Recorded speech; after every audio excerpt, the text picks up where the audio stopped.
John ने अचानक notice किया कि कुछ ही दिनों में उसकी गोद ली हुई बेटी काफी बड़ी हो गई है। उस खूबसूरत बच्ची को देखकर उसके मन में अचानक एक गंदा ख्याल आया। बच्ची की माँ ने उसे रोकने की बहुत कोशिश की, लेकिन जॉन ने उसे धक्का दे दिया। जॉन एक गुंडा था जो कुछ भी कर सकता था। भले ही सारा का उससे बहुत पहले तलाक हो चुका था, फिर भी वो उससे पूरी तरह पीछा नहीं छुड़ा पाई थी। मजबूरी में उसने अपने सारे पैसे उसे दे दिए और वहाँ से चले जाने की भीख मांगी, लेकिन उसे जॉन की हैवानियत का अंदाजा नहीं था। पैसे मिलने के बाद भी वो नहीं गया, बल्कि उसकी नजर बच्ची पर थी और वो अपनी सारी हदें पार करने पर तुला हुआ था। अपनी माँ के रोने और चिल्लाने की आवाज सुनकर बच्ची ने बिना कुछ सोचे पास ही रखा एक ट्रॉफी उठाया और उस पर वार कर दिया। बच्ची बहुत डरी हुई थी। माँ तुरंत उठी और बेटी को अपने पीछे छिपा लिया, लेकिन दोनों माँ बेटी ये देखकर हैरान रह गई कि उस हमले के बाद भी जॉन गिरा नहीं। वो लड़खड़ाते हुए फिर से अपने पैरों पर खड़ा हो गया। अपनी बेटी को बचाने के लिए सारा ने एक बिजली का तार खींचा और तेजी से जॉन का गला घोंट दिया और फिर पूरी ताकत लगाकर उसे मेज के कोने से फंसा दिया। जॉन छटपटाने लगा, तभी बच्ची तुरंत आगे बढ़ी और उसने जॉन के हाथ पर जोर से काट लिया। दोनों की पूरी ताकत के आगे जॉन ने आखिरकार दम तोड़ दिया। दोनों माँ बेटी बहुत ज्यादा घबराई हुई थी। तभी अचानक घर की घंटी बजने लगी। सारा ने बेटी को कमरे में छिपाया और लाश के ऊपर कंबल डाल दिया। फिर खुद को थोड़ा शांत करने के बाद वो दरवाजे पर गई। कौन है? वो थोड़ी झिझकी, लेकिन फिर दरवाजा खोल दिया। मुझे कुछ शोर सुनाई दिया। सब कुछ ठीक है ना? हाँ सब ठीक है, बस घर में एक कॉकरोच था। क्या आपने उसे मार दिया? क्या वो कॉकरोच मर गया? सामने वाला शायद कुछ समझ गया था। सारा ने बहाना बनाकर उसे वहां से जाने के लिए कह दिया। शांत होने के बाद उसने पुलिस के सामने सरेंडर करने का फैसला किया, लेकिन उसकी बेटी रोते हुए उसे रोकने लगी। माँ आपने कुछ नहीं किया है, मैं नहीं चाहती आप जेल जाए। खून तो खून होता है, इसमें मेरी भी गलती है, मैंने भी उसे मारा है। अगर जेल जाना है तो हम दोनों साथ जाएंगे। लेकिन तभी दरवाजे की घंटी फिर से बजी। क्या आपने सोच लिया है? अगर आप पुलिस को बुलाना चाहती है तो मुझे कोई एतराज नहीं है, और अगर आपने अभी तक कुछ नहीं सोचा है तो शायद मैं आपकी कुछ मदद कर सकता हूँ। क्या मैं अंदर आ सकता हूँ? सिर्फ आप दोनों के लिए इस लाश को ठिकाने लगाना मुमकिन नहीं है। सारा और डेविड पड़ोसी होने के बावजूद कभी ज्यादा बात नहीं करते थे, लेकिन पता नहीं क्यों सारा ने उसे अंदर आने दिया। डेविड बिल्कुल शांत था। उसने दास्ताने पहने और लाश की जांच करने लगा। ये सब मैंने अकेले किया है, मेरी बेटी का इससे कोई लेना देना नहीं है। नहीं, मैंने उसे पहले मारा था। तुम चुप रहो, तुम्हारा इससे कोई मतलब नहीं है। पता नहीं डेविड के मन में क्या था, लेकिन उसने उनकी मदद करने का फैसला किया। सबसे पहले उन्हें लाश के कपड़े उतारने थे, क्योंकि ज्यादा समय बीतने पर शरीर अकड़ जाता है और लाश को ठिकाने लगाना मुश्किल हो जाता। दूसरा काम था कमरे की अच्छी तरह सफाई करना, ताकि जॉन का कोई सुराग न बचे। और सबसे जरूरी काम था उन दोनों माँ बेटी के लिए एक झूठी कहानी बनाना। इस डर और घबराहट में सारा के पास डेविड पर भरोसा करने के अलावा कोई रास्ता नहीं था, लेकिन उसे नहीं पता था कि डेविड असल में एक मैथ जीनियस है जो समय और जगह के साथ खेलने में माहिर है। डेविड की शानदार प्लानिंग की वजह से ये सीधा सा मर्डर एक ऐसी पहेली बन गया जिसे कोई सुलझा नहीं सकता था। आज हम बात कर रहे हैं एक कमाल की suspense film the devotion of suspect x की। इस फिल्म की सबसे खास बात यह है कि इसमें शुरू में ही बता दिया जाता है कि कातिल कौन है, लेकिन जब आपको लगता है कि आप सब कुछ समझ गए हैं, तभी आखिर में जाकर आपको पता चलता है कि आपने जो देखा वो सिर्फ एक दिखावा था, और इसका असली सच तो फिल्म के आखिर में जाकर ही सामने आता है। अगले दिन पुलिस को नदी के किनारे एक आदमी की लाश मिलती है। लाश के शरीर पर एक भी कपड़ा नहीं था और पास में कुछ अधजले कपड़े पड़े थे। लाश की हालत बहुत खराब थी। उसका चेहरा पूरी तरह से कुचला हुआ था, जिससे पहचान करना मुश्किल था। उंगलियों को भी बुरी तरह जला दिया गया था ताकि फिंगरप्रिंट ना मिल सके। मौत गले में चोट लगने से हुई थी, शायद गला घोंटकर। कातिल बहुत ही बेरहम और शातिर था, जो पुलिस से बचने के सारे तरीके जानता था। इसलिए पुलिस अफसर रॉय समझ गया कि ये कोई मामूली मर्डर नहीं है। पुलिस को मौके के पास से किराए पर ली गई एक साइकिल मिली। साइकिल के रेंटल कार्ड की जांच से पता चला कि वो जॉन नाम के आदमी ने ली थी। जॉन एक होटल में रुका था। पुलिस ने होटल के कमरे से जो सबूत जमा किए वो लाश से मैच हो गए। साइकिल और कमरे से मिले फिंगरप्रिंट बिल्कुल एक जैसे थे। इन दोनों बातों से साफ था कि मरने वाला इंसान जॉन ही था। मर्डर 15 तारीख की रात 10 बजे से लेकर 12 बजे के बीच हुआ था। जांच के बाद पुलिस ने 3 लोगों पर शक जताया। इनमें से 2 लोगों का जॉन के साथ पैसों का लफड़ा था, लेकिन रकम इतनी बड़ी नहीं थी कि कोई इसके लिए जान ही ले ले। तीसरी संदिग्ध थी जॉन की एक्स वाइफ सारा। सबको पता था कि जॉन जुए का आदी था और पैसे खत्म होने पर सारा के पास ही आता था, इसलिए सबसे ज्यादा शक उसी पर था। कुछ ही देर में पुलिस सारा के घर पहुंच गई। 2 दिन पहले नदी के पास एक लाश मिली है, वो तुम्हारे एक्स हस्बैंड जॉन की है। लेकिन ऐसा कैसे हो सकता है? पूछताछ के दौरान सारा बिल्कुल नॉर्मल बर्ताव कर रही थी, लेकिन उसकी कुछ हरकतों ने रॉय के मन में शक पैदा कर दिया। 15 तारीख को तुम कहाँ गई थी? 15 तारीख को हमेशा की तरह मैं सुबह काम पर चली गई थी, लेकिन उस दिन काम के बाद मैं अपनी बेटी के साथ एक फिल्म देखने गई थी। क्या इसका कोई सबूत है तुम्हारे पास? जैसे कि फिल्म की टिकट?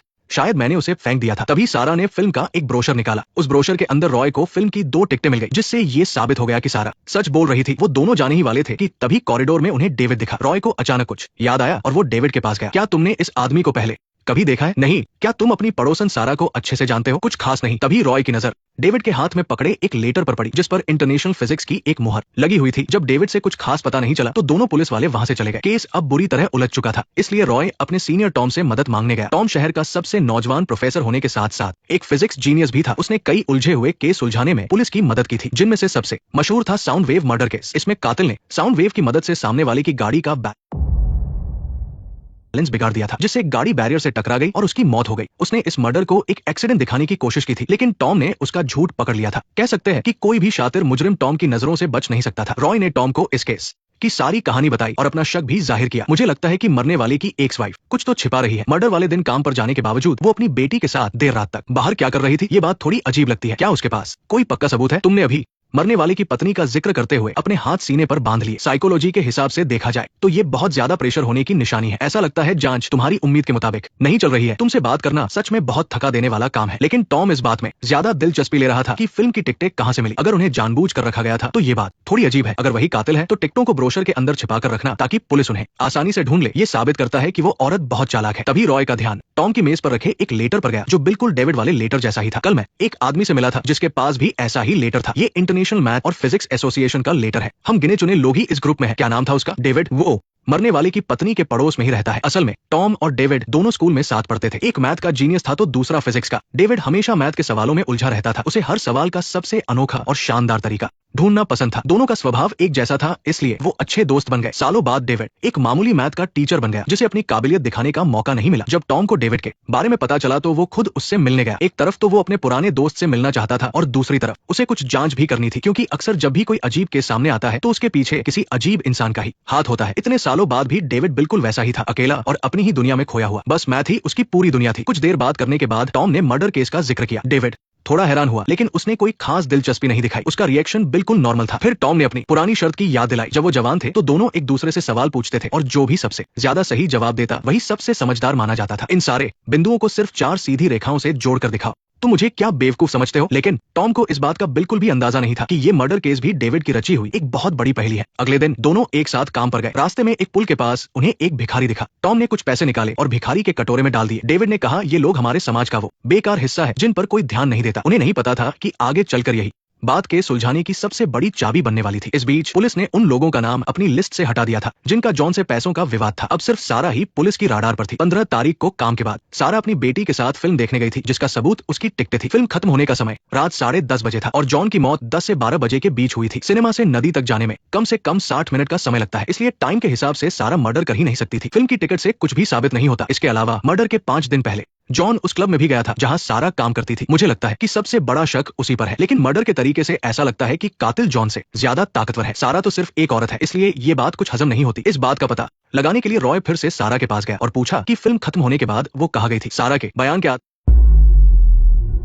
पर रॉय एक कपड़ों की दुकान पर गया और वहां उसे सीसीटीवी कैमरे में सारा दिखाई दी। उस वक्त रात के 11:20 हुए थे। अब सारा पर से शक लगभग खत्म हो चुका था। हार मानकर रॉय दोबारा टॉम के पास गया। हालांकि सारा के बेगुनाह होने के सारे सबूत बिल्कुल सही लग रहे थे, लेकिन उसे अभी भी कुछ गड़बड़ लग रही थी। उसने टॉम से डेविड का जिक्र किया। आखिर सारा सिर्फ एक औरत है जिसके लिए अकेले मर्डर करना आसान नहीं है, लेकिन अगर किसी ने उसकी मदद की है तो बात कुछ और है। लियो को उम्मीद नहीं थी कि डेविड उसके फैसले को सीधा गलत बता देगा, इसलिए वो किसी का खून नहीं कर सकता। लियो के जाने के बाद डेविड को कुछ याद आया और उसने साइमन को बास्केटबॉल कोर्ट बुलाया। कपड़े बदलते वक्त साइमन ने एक बात कही कि तुम अभी भी काफी जवान लगते हो, मुझे तुमसे जलन होती है। बस इसी बात ने डेविड के मन में शक पैदा कर दिया। उसने देखा कि साइमन की घड़ी में नमी आ गई है, तो उसने उसे ठीक करने को कहा। असल में वो उसे टेस्ट करने के लिए लाना चाहता था। उसने लियो से केस की फाइल मंगवाई और उसे पढ़ने के बाद उसे समझ आया कि ये केस कितना उलझा हुआ है। आसपास के लोगों से पूछताछ के बाद जिन 3 लोगों पर शक था वो सब बेगुनाह निकले। अब पुलिस के पास कोई सुराग नहीं था। बस एक ही बात हो सकती थी कि किसी ने झूठा सबूत बनाया है और उसे साइमन पर शक सिर्फ इसलिए हुआ क्योंकि उसने वो बात कही थी। एक जीनियस इंसान भला अपने लुक पर इतना ध्यान क्यों देगा? मैं उसे जितना जानता हूँ, चाहे कोई भी मुश्किल आ जाए, वो किसी को मारने जैसी बेवकूफी तो कभी नहीं करेगा। अगर वो इस केस में शामिल है तो इसका मतलब है कि जब वो वहां पहुंचा तो वो इंसान पहले ही मर चुका था। ऐसे में वो क्या कर सकता था? वो बस अलग अलग प्लान बना सकता था ताकि वो सारा को पुलिस से बचा सके। अगर तुम्हें भी लगता है कि साइमन पर शक है तो मुझे पूरा यकीन है वो बस एक मैथ का टीचर है। जुर्म करने पर कोई ना कोई सबूत तो छूट ही जाता है। तुम गलत हो। अगर साइमन सच में इसमें शामिल है और वो सारा को बचा रहा है तो तुम बड़ी मुसीबत में पड़ने वाले हो। रात को साइमन ने सारा को फोन किया। उसने सब कुछ पहले ही प्लान कर लिया था, बस उसके कहे अनुसार करना था। फिर पुलिस सच जान भी ले तो भी उन्हें कोई सबूत नहीं मिलेगा। उस पुलिस वाले को शायद शक हो गया है। उसे पता है कि ये मैंने किया है। मुझे बहुत डर लग रहा है। मैं रोज सोचती हूँ कि सीधा जाकर पुलिस को सच बता दूं। उन्हें कोई नया सबूत नहीं मिलेगा तो वो किसी और पर शक करने लगेंगे। मुझ पर भरोसा रखो। नए सुराग के लिए पुलिस ने फिर से मौकाए वारदात की जांच की। लियो की बातों से डेविड को कुछ गड़बड़ लगी। वो किस बिना पर कह रहे हैं कि वो साइकिल से आया था। कातिल ने उसके पिता के कपड़े उतारकर क्यों जलाए? पहचान छुपाने के लिए। ये तो वही बात हो गई जैसे चेहरा और फिंगरप्रिंट मिटाना। लेकिन कपड़े पूरी तरह से क्यों नहीं जले? कपड़े जलने में बस कुछ ही मिनट लगते हैं। कातिल के पास बॉडी ठिकाने लगाने का इतना टाइम था, लेकिन कुछ मिनट रुकने का टाइम नहीं था। और एक और बात, कातिल ने इतनी होशियारी दिखाई लेकिन साइकिल से अपने फिंगरप्रिंट मिटाना भूल गया। और सबसे अजीब बात यह है कि अगर ये मर्डर था तो उसने बॉडी नदी किनारे क्यों फेंकी? यहाँ लोग आते जाते रहते हैं। हो सकता है कातिल चाहता हो कि बॉडी जल्दी मिल जाए। ऐसा लगता है कि ये सब कुछ जानबूझकर किया गया है। उस दिन दोपहर में सारा सुपरमार्केट में साइमन से मिली। हालांकि साइमन ने कहा था कि वो ऐसे बिहेव करें जैसे वो एक दूसरे को नहीं जानते। फिर भी उसने एक सवाल पूछ लिया, हमारी मदद क्यों कर रहे हो? साइमन ने कोई जवाब नहीं दिया और वहां से चला गया। वो एक मैथमेटिशियन है, लेकिन मैथ के अलावा उसकी जिंदगी में सिर्फ अकेलापन है। जब से सारा और उसकी बेटी वहां रहने आई, सब बदल गया। सारा ने खाने की एक दुकान खोली। साइमन रोज वहां जाता था। उसके थोड़े से प्यार ने साइमन को बहुत खुशी दी। हर रात को सिर्फ लिली की बांसुरी की आवाज सुनकर ही उसे सुकून मिलता था। इसलिए सारा उसके लिए कोई क्रश नहीं थी, बल्कि एक परिवार जैसी थी। मर्डर होने के बाद से साइमन और सारा काफी करीब आ गए थे, लेकिन एक इंसान के आने से सब कुछ बदल गया। केविन। सारा पहले एक क्लब में काम करती थी। केविन उसका पुराना कस्टमर था जो उसका बहुत ख्याल रखता था। वो उससे दोबारा रिश्ता जोड़ने के इरादे से आया था। सारा ने खास तौर पर मेकअप किया। आखिरकार केविन के पास पैसा और पावर दोनों था। वो एक अच्छा ऑप्शन था। ये दिन तो चाय की तरह बस थोड़ी देर कड़वे लगेंगे, जिंदगी भर कड़वे नहीं रहेंगे। लेकिन सारा ने नहीं सोचा था कि उसका केविन के साथ मिलना साइमन देख लेगा। साइमन वहां से मुड़कर चला गया और सारा थोड़ी घबरा गई। और ये सब कुछ ही दूरी पर खड़ा लियो देख रहा था। घर वापस आकर साइमन जोर जोर से सांस ले रहा था। वो एक किनारे बैठ गया। उसके लिए सारा का ऐसा करना धोखे के बराबर था। एक नफरत का बीज उसके दिल में बोया जा चुका था। डेविड को पता था कि मौका आ गया है, तो उसने खुद ही साइमन के पास जाकर कहा कि वो सारा की दुकान पर खाना खाना चाहता है। दुकान में जाने के बाद साइमन को डर था कि डेविड कुछ गड़बड़ ना पकड़ ले, तो उसने सारा को इशारा किया। सारा भी समझ गई और अपनी बात बीच में ही रोक दी। वैसे डेविड को कुछ अजीब नहीं लगा था, लेकिन अचानक केविन आ गया। आज बिजनेस कैसा चल रहा है? ठीक है, काम खत्म होने के बाद मैं तुम्हें बाहर खाने पर ले चलूंगा। डेविड बहुत स्मार्ट था। उसने साइमन के चेहरे पर बदलते हुए भाव देख लिए, तो उसने सही मौके पर साइमन को अपने ऑफिस आने के लिए इनवाइट किया। साइमन मना नहीं कर पाया। एक माइंड गेम शुरू हो चुका था। डेविड ने केस की बात छेड़ी। नदी किनारे बॉडी मिलना, ऐसा लगता है जैसे किसी ने जानबूझकर ये सब किया हो। क्या तुम हाल ही में नदी के किनारे गए थे? मैं कभी कभी वहां दौड़ने जाता हूँ। तभी मैं सोचूं, मैंने तुम्हारी घड़ी खोलकर देखी और उसमें जो नमी थी उसके केमिकल्स को चेक किया। कितनी अजीब बात है कि उस दिन मैं पुलिस के लिए नदी किनारे की मिट्टी का टेस्ट कर रहा था। मर्डर से 2 दिन पहले ऊपर बनी फैक्ट्री ने कुछ गंदा पानी नदी में छोड़ा था, तो मिट्टी में कुछ केमिकल्स मिले हैं। उस मिट्टी और पानी के केमिकल्स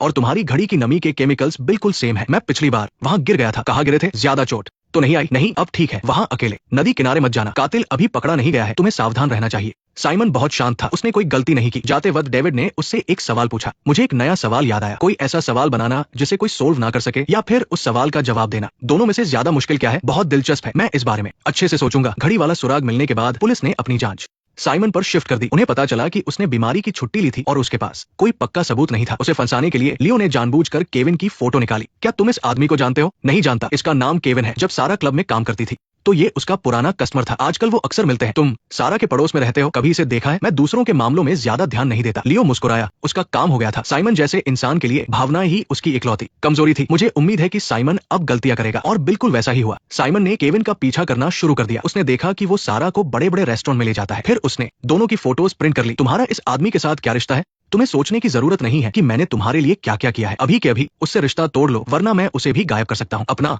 गुस्सा निकालने के लिए साइमन ने केविन पर हमला करवाया और उसे धमकी भरे लेटर भेजे ताकि वो सारा से दूर रहे। पुलिस की नजर में साइमन एक ऐसा आशिक बन गया था जो प्यार में पागल है, लेकिन उन्हें नहीं पता था कि ये सब उसका पहले से बनाया हुआ प्लान था। इसका मकसद अपने अगले नाटक के लिए तैयारी करना था। इसी बीच डेविड को साइमन का मैसेज आया जिसमें उसने उसे अगले दिन हाइकिंग पर जाने के लिए बुलाया था। डेविड खुशी खुशी मान गया क्योंकि वो भी जानना चाहता था कि साइमन आखिर क्या प्लान कर रहा है। ये एक सुनसान पहाड़ था जहाँ कोई नहीं आता था। जंगल घना था, लेकिन वहाँ एक अजीब सा डर महसूस हो रहा था। थोड़ी ही देर में डेविड थकने लगा। साइमन ने उसे वही आराम करने को कहा और खुद एक लकड़ी के घर में जाकर कुल्हाड़ी उठा ली। साइमन के चेहरे पर गुस्सा देखकर डेविड थोड़ा डर गया। थक गए क्या? नहीं, मैं ठीक हूँ, शुक्र है, ये बस मेरा वहम था। साइमन ने अपने बीते हुए कल की बात की। उसने कहा कि मैथ एक ऊंचे पहाड़ की तरह है। कई बार आप बहुत देर तक चढ़ते हो, लेकिन सिर्फ जंगल में ही भटकते रह जाते हो, चोटी तक नहीं पहुंच पाते, कोई रास्ता भी नहीं मिलता। एक बार तो उसे सुसाइड करने का भी ख्याल आया था। जिंदगी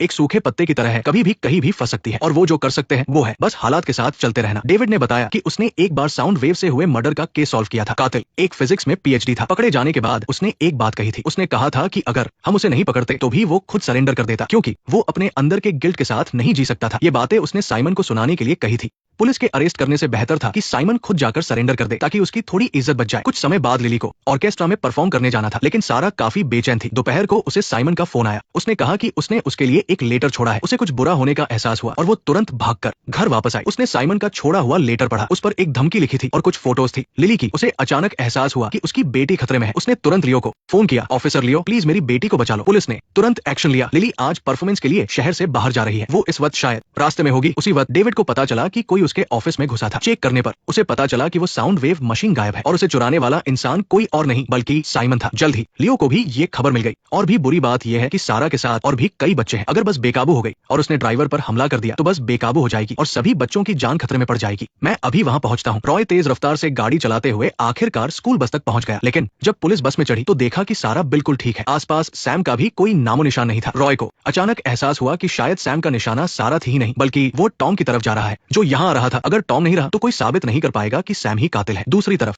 सैम ने टॉम को ढूंढ लिया था। जैसा कि रॉय ने सोचा था, उसका निशाना टॉम ही था। रॉय ने बिना देर किए टॉम को फोन लगाया और वापस मुड़ा, लेकिन तब तक बहुत देर हो चुकी थी। सैम को मौके पर ही पकड़ लिया गया। टॉम को बस हल्की सी चोटें आई। सैम ने अपना गुनाह कबूल कर लिया। एमा के प्यार में पागल होकर उसने नदी के किनारे जॉन को मार डाला था। सैम के घर से पुलिस को मर्डर वेपन और सुनने वाले डिवाइस मिले। पता चला कि वो हमेशा से एमा पर नजर रखता था, उसकी छुपकर फोटो खींचता था और उसे धमकी भरी चिट्ठियां लिखता था। और एमा बस एक मासूम शिकार थी। मैंने कभी नहीं सोचा था कि वो ऐसा इंसान होगा। मर्डर का मकसद साफ था और सारे सबूत पक्के थे। सैम ही असली कातिल था। जब सब लोगों ने इस बात पर यकीन कर लिया तब सिर्फ सारा को शक हुआ। माँ न्यूज में ऐसा क्यों कह रहे हैं? वो उस आदमी की तरह बुरे इंसान नहीं है। पड़ोस वाले अंकल बहुत अच्छे हैं। वो बेकसूर है। ये उन्होंने नहीं किया है। एमा भी थोड़ी परेशान थी। कभी कभी उसे भी लगता था कि सैम जैसा पागल इंसान ही कातिल होगा, लेकिन उसे नहीं पता था कि सैम ने आखिर उसके लिए क्या कुछ किया है। उसके पास बचने का पक्का सबूत कैसे था? कुछ दिनों बाद रॉय टॉम से मिलने आया। बातों बातों में टॉम को फिर से वो पुराना सवाल याद आया। 4 लाइनों से 9 डॉट्स को जोड़ना। इस सवाल को हल करने का तरीका यही है कि आपको अलग सोचना होगा। तुम बस सवाल बनाने वाले के जाल में फंस गए, इसलिए इसे हल नहीं कर पाए। अगर वो जानबूझकर इसे छोड़ता तो ये एक जाल होता। पिछली बार मैं वहां गिर गया था। मर्डर के वक्त उसने लगातार 2 दिन सुबह की छुट्टी ली थी। वो बिल्कुल एक बेकार गियर की तरह है।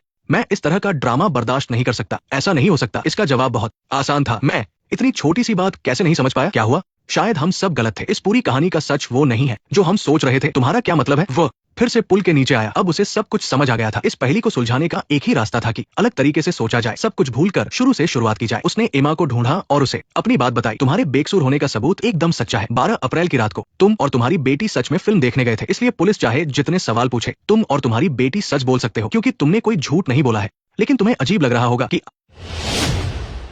आखिर तुम्हें झूठ बोलने की जरूरत क्यों नहीं पड़ी। पुलिस ने सिर्फ 12 अप्रैल के बारे में ही क्यों पूछा? क्योंकि तुमने जॉन को एक दिन पहले यानी 11 अप्रैल को मारा था। सच तो यह है कि तुम भी सैम को एक पागल इंसान नहीं मानना चाहती हो, है ना? तुम्हारे दिल में वो ऐसा इंसान नहीं होना चाहिए। सही कहा ना? तुम्हें सच के बारे में कुछ भी नहीं पता है। तुम सोच भी नहीं सकती कि तुम्हें बचाने के लिए उसने क्या कुछ किया है। कुछ समय बाद टॉम जेल में सैम से मिलने गया। वो अच्छी तरह जानता था कि सैम बुरा इंसान नहीं है और उसने कभी उसे मारने की कोशिश नहीं की। उस दिन साउंड मशीन की पावर सबसे कम थी, वरना टॉम कब का मर चुका होता। उसने खुद को एक पागल इंसान की तरह इसलिए दिखाया ताकि वह एमा को बचा सके। किसी भी पहेली को सुलझाने का पहला कदम ये समझना है कि असल में पहेली है क्या। मेरे पुलिस वाले दोस्त को लगा कि इस बार केस सुलझाने के लिए सबसे पहले उस पक्के सबूत को तोड़ना होगा और यही तुम्हारे जाल में फंसने वाली बात थी। आखिर तुम कहना क्या चाहते हो? वो लाश जॉन की थी ही नहीं। जॉन की मौत तो नदी के पास मर्डर वाले दिन से एक दिन पहले यानी 11 अप्रैल को ही हो गई थी। जब तुमने सब कुछ अपने हाथ में लिया तब तक जॉन मर चुका था। एमा और उसकी बेटी को बचाने के लिए सैम ने एक पक्का सबूत बनाने का फैसला किया। उसे जॉन के कपड़ों से एक होटल की चाबी और रेंटल कार का कार्ड मिला। फिर उसने एक दिन पहले जाकर कमरे से सारे सबूत मिटा दिए। उसके बाद पुल के नीचे से एक भिखारी को लाया और उसे जॉन के कपड़े पहनाकर उस कमरे में ठहरा दिया। इससे कमरे में उस भिखारी के फिंगरप्रिंट और बाल छूट गए। फिर जॉन के कार कार्ड से एक साइकिल किराए पर ली और उस भिखारी को नदी किनारे ले गया। साइकिल पर भी भिखारी के निशान आ गए। वहां पहुंचकर सैम ने भिखारी को मार डाला और उसका चेहरा बुरी तरह कुचल दिया ताकि उसे कोई पहचान न सके। फिर आग से उसके फिंगरप्रिंट जला दिए, लेकिन कुछ और निशान छोड़ दिए। इसका मकसद पुलिस को गुमराह करना था ताकि उन्हें लगे कि वो लाश जॉन की ही है। ये सब कुछ एकदम परफेक्ट था जब तक कि टॉम के आने से सैम को अपना प्लान बदलना नहीं पड़ा और खुद को कातिल नहीं साबित करना पड़ा। तुमने सबको यकीन दिला दिया कि तुम ही वो पागल कातिल हो और सजा के हकदार हो, क्योंकि सिर्फ इसी तरह एमा खुद को पुलिस के हवाले नहीं करती। जॉन का मर्डर असल में 11 अप्रैल को हुआ था। तुमने इस सब को छिपाने के लिए एक बेकसूर इंसान की जान ले ली। तुम्हें अपनी बातों पर बहुत घमंड है। ये तुम्हारी मर्जी है, मुझे कुछ समझ नहीं आ रहा। 10 अप्रैल से पुल के नीचे रहने वाला एक भिखारी गायब है। उसका अब तक कुछ पता नहीं चला है। अगर उसका परिवार मिल जाए तो डीएनए टेस्ट हो सकता है। सैम बिल्कुल नहीं घबराया। जॉन की लाश तो कब की नदी में डूब चुकी थी और फिर उस भिखारी के परिवार को ढूंढना मतलब भूसे के ढेर में सुई ढूंढने जैसा है। इसलिए इस केस का कोई हल नहीं है। केस अब खत्म होने वाला है। जज का जो भी फैसला होगा मैं उसे मान लूंगा। जॉन का मर्डर केस यही खत्म होता है। सैम मुड़कर चला जाता है जैसे उसने अपनी किस्मत मान ली हो। सैम ने आखिर तुम्हारे लिए ऐसा क्या किया कि तुमने इतना सब कुछ किया, उसने मेरी जान बचाई थी। कुछ समय पहले सैम अपनी जिंदगी से हार चुका था और सुसाइड करने के बारे में सोच रहा था। तभी अचानक डोरबेल बजी। वहाँ एमा और उसकी बेटी खड़ी थी। आपको परेशान करने के लिए माफी चाहती हूँ, मैं आपकी नई पड़ोसन हूँ। मेरा नाम एमा है और ये मेरी बेटी सारा है। नमस्ते अंकल। उन दोनों का आना सैम की जिंदगी में एक नई उम्मीद की किरण लेकर आया। इससे उसे जीने की एक वजह मिल गई। सारा, यहाँ आकर मेरी मदद करो। इस पूरी दुनिया में मुझे इन दोनों का मिलना किसी चमत्कार से कम नहीं था। स्पेशल थाली, स्पेशल थाली। मैं कभी उनकी जिंदगी का हिस्सा नहीं बनना चाहता था। वो लोग ऐसे भी नहीं थे जिन्हें मैं खुश कर सकूं। लीजिए स्पेशल थाली। कभी कभी किसी इंसान का सिर्फ जिंदा रहना ही किसी और की जान बचाने के लिए काफी होता है, वरना मैं आज यहाँ नहीं होता। वो झुके हुए कदमों से जेल की तरफ जाने लगा, जैसे उसने सबसे हमेशा के लिए अलविदा कह दिया हो। लेकिन मोड़ पर उसे एमा मिल गई। कुछ पल सोचने के बाद वो उसकी तरफ बढ़ी। क्यों किया ऐसा? मुझे माफ कर दो, मुझे सच में माफ कर दो। उसका खून मैंने किया है। ये सब कुछ मेरी वजह से ही हुआ है। ये सब मेरी ही गलती है। अगर पकड़ना है तो मुझे पकड़ लो। मुझे भी सजा मिलनी चाहिए। क्यों? ये एक ऐसी पहेली थी जिसका कोई हल नहीं था, लेकिन एमा जानती थी कि गिल्ट के साथ जीना कितना मुश्किल होता है। वो अपने जज्बातों को रोक नहीं पाई। इस तरह उसने अपनी और सैम की सारी मेहनत पर पानी फेर दिया। कोर्ट की सुनवाई वाले दिन टॉम भी वहां गया था। लिफ्ट के पास उसे सैम मिला। सैम काफी थका हुआ लग रहा था, लेकिन उसकी आंखों में अब भी एक चमक थी। उसने टॉम के हाथ में एक किताब देखी, मैथ्स के फॉर कलर थ्योरम का प्रूफ। ये वही सवाल था जिस पर वे बचपन में बात करते थे। क्या ये सवाल मुश्किल है? हाँ, बहुत मुश्किल है। यही फिल्म खत्म हो जाती है। फिल्म में कई बार फॉर कलर थ्योरम का जिक्र किया गया है। फॉर कलर थ्योरम का मतलब है कि किसी भी मैप पर आसपास की जगहों को अलग दिखाने के लिए सिर्फ 4 रंगों की ही जरूरत होती है। इस सवाल को समझाना तो बहुत आसान है, इसे कोई बच्चा भी समझ सकता है, लेकिन इसे साबित करना उतना ही मुश्किल है। सैम की दुनिया में सिर्फ मैथ्स ही थी। मैथ्स ने ही उसे एक सुकून दिया था, क्योंकि हर सवाल का एक जवाब होता है। जब तक कि एमा और उसकी बेटी एक रोशनी की तरह उसकी अंधेरी जिंदगी में नहीं आ गई, तब उसे एहसास हुआ कि जिंदगी फॉर कलर थ्योरम की तरह नहीं है। ये किसी मैप से कहीं ज्यादा पेचीदा है, क्योंकि हमें न सिर्फ जगहों में रंग भरने होते हैं, बल्कि हर रंग का अंजाम भी भुगतना पड़ता है। हर इंसान से मिलने पर अपनी भावनाएं देनी पड़ती है। शायद यही जिंदगी में भावनाओं की वजह से आने वाला एक खूबसूरत बदलाव है। जिंदगी चलती रहती है। अगर कोई फैसला लिया है तो उसकी कीमत भी चुकानी पड़ती है, लेकिन फिर भी हमें आगे बढ़ना है। अपने खुद के मैप पर एक एक करके अपने हिस्से के रंग भरने हैं। फिल्मों के जरिए हम सच को देखते हैं, हमें पसंद है इसलिए हम करते हैं। मैं हूँ जैक। मिलते हैं अगले एपिसोड में।